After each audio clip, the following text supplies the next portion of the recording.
بسم اللہ الرحمن الرحیم۔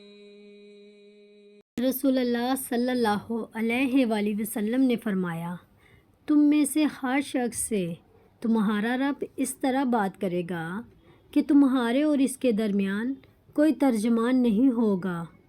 وہ اپنے دائیں طرف دیکھے گا اور اسے اپنے اعمال کے سوا اور کچھ نظر نہیں آئے گا، اور وہ اپنے بائیں طرف دیکھے گا اور اس سے اپنے اعمال کے سوا کچھ نظر نہیں آئے گا۔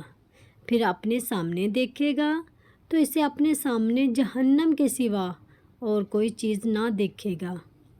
پس جہنم سے بچو، خواہ کھجور کے ایک ٹکڑے ہی کے ذریعے ہو سکے۔ حضرت انس رضی اللہ تعالیٰ عنہ بیان کرتے ہیں کہ ایک شخص نے پوچھا، اللہ کے رسول، قیامت کب ہوگی؟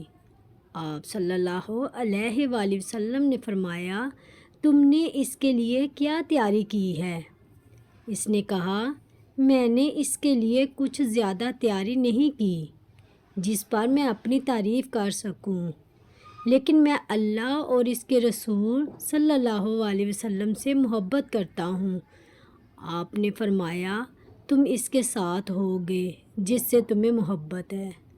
انسانی شکل میں آ کر حضرت جبرائیل علیہ السلام نے پوچھا، اللہ کے رسول، مجھے احسان کے بارے میں بتائیے۔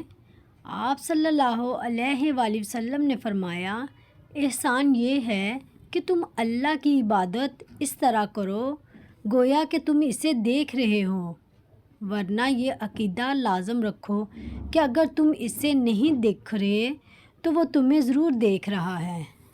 ویڈیو اچھی لگی ہو تو لائک اور سبسکرائب ضرور کیجیے۔ جزاک اللہ۔